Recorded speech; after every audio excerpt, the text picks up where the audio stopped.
Ya, assalamualaikum warahmatullahi wabarakatuh. Selamat pagi teman-teman. Selamat bertemu kembali di kelas Bapak,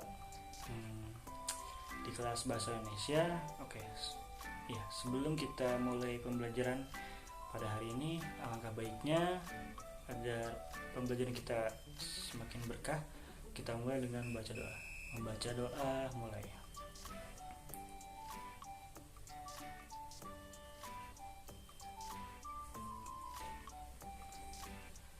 Berdoa selesai.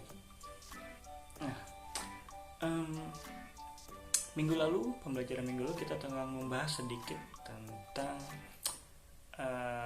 materi mengenai teks negosiasi. Nah, pada pembelajaran sebelumnya kita telah memahami dan menyampaikan isi dari teks negosiasi. Nah, namun jika kita ingin memahami dan menyampaikan isi teks negosiasi, tidak hanya sekadar mengetahui permasalahannya, tapi kita juga harus memulai dan mengidentifikasi unsur yang terdapat dalam teks negosiasi. Kemudian kita harus memahami struktur dan kaidah bahasa yang terdapat dalam teks negosiasi. Nah, maka dari itu pada pembelajaran kali ini kita akan membahas tentang unsur-unsur dalam teks negosiasi, dan kita juga akan membahas tentang bagaimana cara atau langkah-langkah yang tepat untuk membuat teks negosiasi. Nah, murid-murid, sebelum kita memahami maksud dari atau permasalahan yang ada dalam teks negosiasi, kita harus mengerti pengertian dari teks negosiasi tersendiri itu apa. Nah, pengertian dari teks negosiasi adalah suatu bentuk interaksi sosial antara pihak-pihak tertentu yang terlibat dalam suatu masalah karena saling berusaha untuk mencapai tujuan yang berbeda atau bahkan bertentangan. Nah, setelah kita mengetahui tentang pengertian dari teks negosiasi tersebut, kita akan membahas atau mencari tahu tentang struktur dari teks negosiasi. Nah, struktur teks negosiasi ini berguna untuk menunjukkan alur pada teks sehingga kita dapat memahami isi teks tersebut dengan lebih mudah. Nah, yang pertama dari struktur teks negosiasi ini adalah orientasi. Nah, apa itu orientasi? Orientasi adalah pengenalan topik atau masalah pada pihak yang bersengketa. Nah, selanjutnya yaitu ada pengajuan. Pengajuan adalah pernyataan pihak pertama untuk meminta atau mengajak pihak kedua untuk menanggapi tuntutannya. Nah, yang ketiga itu ada penawaran.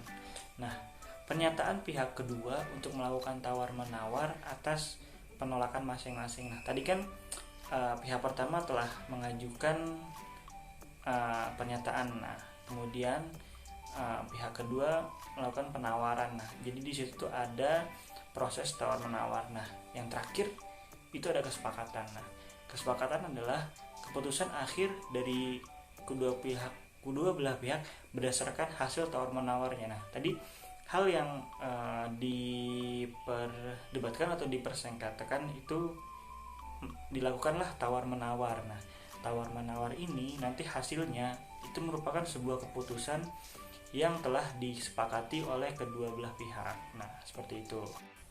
Nah, yang selanjutnya ada kaidah kebahasaan dalam teks negosiasi. Nah, untuk kita dapat memahami isi dari teks negosiasi, kita harus mengetahui kaidah kebahasaan dari teks negosiasi ini. Nah, yang pertama itu adalah kaidah kebahasaan teks negosiasi ini ada banyak. Nah, Bapak di sini akan menjelaskan mungkin hanya 3 atau 4 saja. Sisanya kalian baca sendiri di modul yang telah Bapak berikan ya pada bagian teks negosiasi. Nah, kaidah teks negosiasi yang pertama itu adalah menggunakan bahasa yang persuasif. Apa sih itu bahasa yang persuasif? Bahasa yang persuasif merupakan suatu bahasa yang digunakan untuk membujuk ataupun menarik perhatian. Nah, seperti pada Bapak contohkan, seperti pada kalimat ini. Bagus itu Mi, sangat pantas baju itu untuk dipakai ke acara formal ataupun non formal. Nah, Seperti itu, bahasa persuasif merupakan bahasa yang digunakan untuk membujuk atau menarik perhatian. Yang selanjutnya ada kalimat deklaratif. Apa itu kalimat deklaratif? Kalimat deklaratif ialah suatu kalimat yang disampaikan dalam bentuk isi pernyataan yang berfungsi agar memberikan informasi maupun berita mengenai hal sesuatu. Nah, bersifat deklaratif yaitu bersifat memberikan informasi maupun berita mengenai suatu hal. Nah, yang ketiga itu adalah kesantunan berbahasa. Nah, jika membahas tentang kaidah kebahasaan, tentu kita akan membahas tentang kesantunan dalam berbahasa. Seperti pada teks negosiasi pun ada kaidah kesantunan berbahasanya. Nah, di samping mempunyai kalimat tersendiri, di dalam teks ini pun teks negosiasi menggunakan bahasa yang santun antara kedua belah pihak. Hal ini biar apa? Hal ini disebabkan agar terjadi komunikasi yang baik demi mencapai negosiasi yang sukses, agar tidak terjadi istilahnya miskomunikasi atau bahasa-bahasa yang tidak mengenakan sehingga kesepakatan itu tidak bisa terjadi. Nah, yang keempat yaitu menggunakan konjungsi. Nah, artinya menggunakan kata penghubung di dalam teks negosiasi tersebut. Contoh, kalau, begitu, meskipun, walaupun, dan lainnya. Nah, oke, satu lagi Bapak jelaskan, yaitu teks negosiasi harus menggunakan kalimat yang efektif. Apa itu artinya kalimat efektif? Kalimat efektif artinya suatu kalimat yang padat, singkat, jelas, lengkap, serta dapat menyampaikan informasi secara tepat. Jelas maksudnya agar mudah dipahami baik si pendengar ataupun pembaca. Nah, sedangkan tepat maksudnya dapat sesuai dengan kaidah bahasa yang berlaku tersebut. Jadi penggunaan kalimat yang efektif pun berpengaruh terhadap berlangsungnya itu negosiasi antara kedua belah pihak yang menawar dan pihak yang ditawar, seperti itu. Nah, yang selanjutnya Bapak akan memberikan tips cara bernegosiasi yang baik. Nah, yang pertama, dalam bernegosiasi, pendapat yang dikemukakan disertai alasan, fakta, atau contoh yang jelas. Nah, kenapa dalam menyampaikan pendapat atau mungkin proses penawaran seperti itu kita harus menyertakan alasan atau fakta yang tepat agar si orang yang kita ajak negosiasi itu dapat percaya apa yang kita sampaikan dan kesepakatan dapat berjalan dengan baik karena si pihak tersebut itu sepakat atau setuju dengan hal-hal yang kita sampaikan. Selanjutnya yaitu pendapat yang kita sampaikan ini harus disampaikan dengan lancar, jelas, dan sopan. Kenapa harus seperti itu? Karena kembali lagi ini negosiasi adalah proses untuk mencapai kesepakatan antara kedua belah pihak. Kalau kita menggunakan bahasa tidak lancar, atau bahkan tidak sopan, sangat memungkinkan untuk tidak terjadi kesepakatan antara kedua belah pihak tersebut. Nah, selanjutnya perhatikan penjelasan pendapat yang dikemukakan. Nah, hal ini berhubungan dengan bicara orang yang mengemukakan pendapat tersebut. Nah, selain itu kita juga harus mengerti atau memahami, mendengarkan penjelasan dari si pihak lawan kita agar kita bisa memahami dan menyepakati apa nih yang terbaik antara kedua belah pihak ini. Nah, yang selanjutnya, agar mudah dipahami oleh orang lain, sampaikanlah pendapat-pendapatan kita ini dengan intonasi dan suara yang keras agar tidak terjadi miskomunikasi atau salah mendengar hingga apa yang kita bicarakan ini tidak berjalan dengan lancar sehingga tidak terjadinya proses negosiasi, tidak munculnya kesepakatan. Nah, yang selanjutnya, berbicara dengan sopan dan bijaksana saat menyampaikan pendapat. Lagi-lagi kita bahas tentang sopan dan bijaksana dalam menyampaikan berpendapat. Karena apa? Karena dalam proses negosiasi kesopanan itu sangat penting agar kedua belah pihak dapat saling menerima pendapat kita dengan baik, dengan dengan kita memberikan pendapat yang secara sopan, maka akan diterima sopan juga oleh si pihak yang lainnya tersebut. Nah, yang terakhir, jangan mempertahankan pendapat dengan cara yang ngotot. Nah, ini yang penting, ini yang terpenting adalah dalam negosiasi itu kan kita sedang menyampaikan kesepakatan untuk kedua belah pihak, bukan untuk kita sendiri.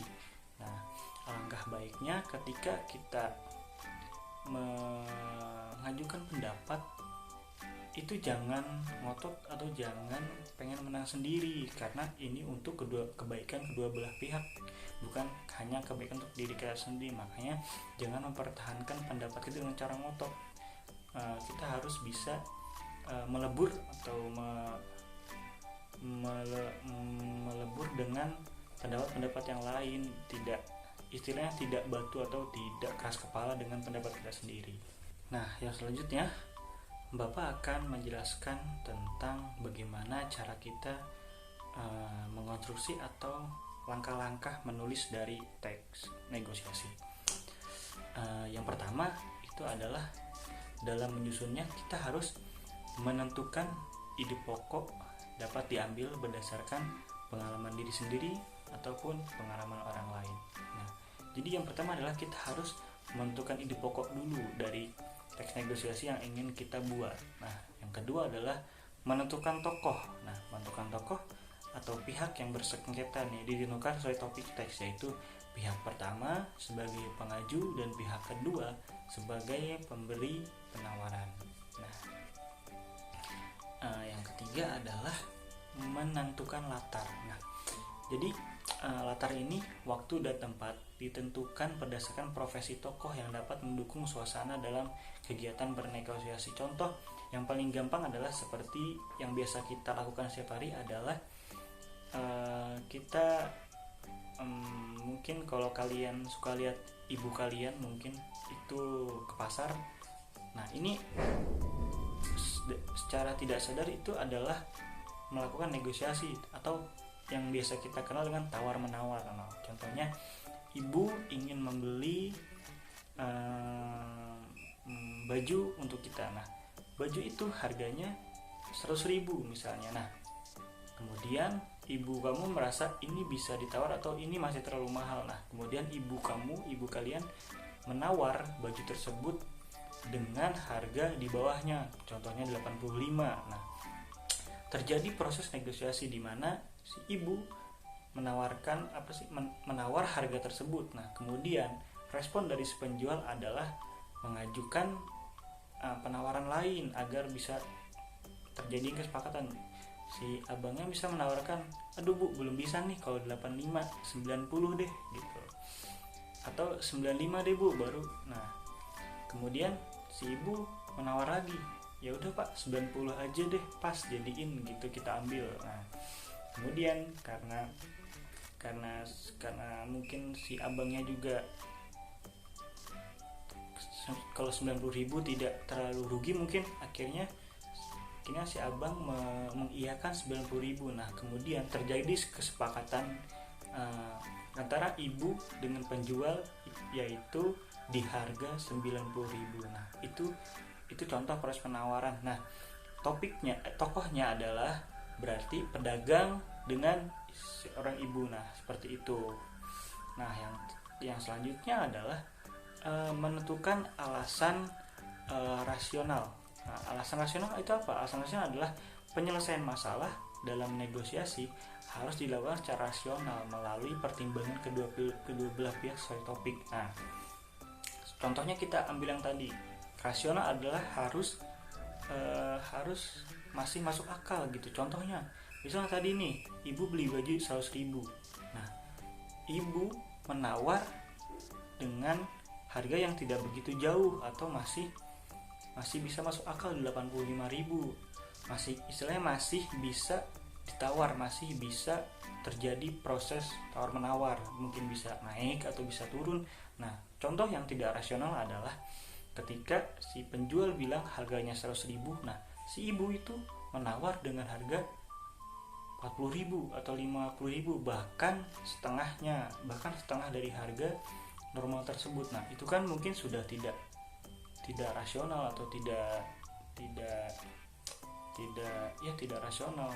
Masa tidak mungkin si penjual menjual 2 kali lipat seperti itu dari harga yang semestinya. Mungkin masih, atau 10% atau 20% ngambil untung, mungkin itu masih bisa. Nah, ya, jadi harus dilakukan secara rasional. Nah, selanjutnya adalah mencari sumber atau bahan referensi sehingga pembahasan tentang topik next negosiasi harus tidak berada di luar batas. Nah, kalian tuh harus nanti ketika membuatnya harus mencari sumber atau referensi yang kalian sendiri ngerti gitu. Kalian sendiri bisa memahami, mencari sumber atau bahan yang kalian pahami sehingga kalian tidak kesulitan nantinya karena proses negosiasi ini tidak kalian pahami seperti itu. Nah, setelah itu kalian dapat mengembangkan isi teks negosiasi berdasarkan struktur teks negosiasi tersebut. Nah, dari struktur yang tadi telah kita pelajari itu, nah, kita bisa mengembangkan teksnya bakalan seperti apa. Mungkin kalian ketika membuat nanti tidak harus di pasar, bisa aja kayak penawaran. Contoh negosiasi misalnya kayak ketika kalian disuruh oleh orang tua kalian ke warung misalnya, "Bu, ini kembaliannya ada 5.000, aku jajan 3.000 ya." Atau terus ibu bilang, "Jangan kebanyakan, 1.000 aja." "Ibu, masa 1.000 ini lumayan jauh loh warungnya, 2.000 aja gitu loh." Itu juga negosiasi. Atau misalnya kalian sama ibu kalian tuh misalnya kayak main jam malam lah. "Bu, nanti misalnya Dava, Bu, nanti Dava pulang jam 10 malam ya, soalnya ini mau ada kerja kelompok atau apa, tugasnya susah." Jangan kemalaman gitu, jam 8 aja. "Aduh Bu, ya tugasnya beneran banyak Bu, sama temen-temen juga, sama si ini." Biasanya nyebutin nama kan kalau ini biar buat jaminan gitu. Ya udah sampai jam 9 aja. "Oh ya Bu, nanti jam 9 Dava pulang." Itu juga teks negosiasi. Sebenarnya banyak banget teks negosiasi. Nah, cari yang sumber atau bahan referensinya yang kalian pahami sehingga tidak terjadi miskomunikasi atau teks negosiasi yang tidak terjadi. Ingat, intinya adalah teks negosiasi adalah mencapai kesepakatan antara kedua belah pihak. Nah, seperti itu. Halo murid-murid, kita sudah berada di akhir pembelajaran. Tadi kita sudah membahas tentang pengertian dari teks negosiasi, yaitu interaksi sosial untuk yang terjadi antara kedua belah pihak untuk mencapai suatu kesepakatan. Kita juga telah membahas tadi unsur-unsur pembangun atau karakteristik dari teks negosiasi. Kita telah mempelajari kaidah kebahasaan. Tadi unsur intrinsik dari kaidah kebahasaan tuh apa aja. Terus kita membahas tentang tips-tips bernegosiasi yang baik itu seperti apa agar negosiasi kita berjalan dengan lancar. Terus selanjutnya kita membahas tentang tadi kita membahas tentang langkah-langkah atau cara membuat teks negosiasi. Nah, yang terakhir sebagai lanjutan dari pembelajaran ini, Bapak akan memberikan tugas kepada teman-teman semua untuk membuat teks negosiasi. Nah, Bapak minta kalian bikin satu kelompok itu 2 orang.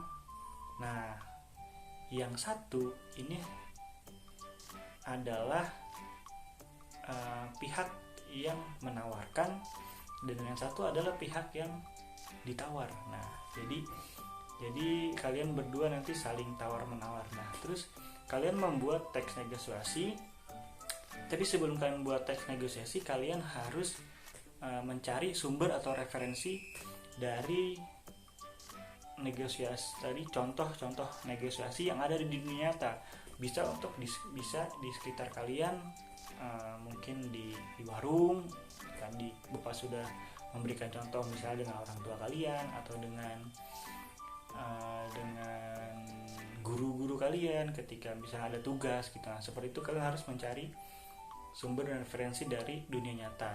Nah, setelah itu kalian membuat teks negosiasi berdasarkan unsur-unsur dari teks negosiasi yang sudah ada. Nah, itu juga harus disesuaikan dengan kaidah kebahasaannya juga. Nah, seperti itu.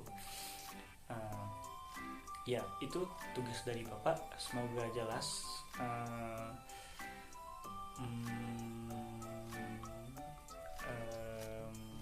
Tugas dikumpulkan minggu depan saat pembelajaran Bapak kembali. Ya, tugas dikumpulkan minggu depan. Itu saja sih dari Bapak. Semoga kalian diberikan kesehatan selalu agar bisa menyelesaikan tugasnya dengan baik tentunya. Semoga kita bertemu di akhir bertemu kembali di pelajaran selanjutnya. Oh ya, sebelum kita mengakhiri, kita baca doa terlebih dahulu. Baca doa mulai.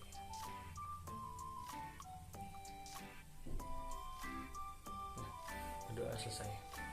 Terima kasih teman-teman semua, murid-muridku semua telah mengikuti pembelajaran Bapak dengan sangat baik. Sampai berjumpa di pertemuan selanjutnya. Jangan lupa tugasnya dikerjakan.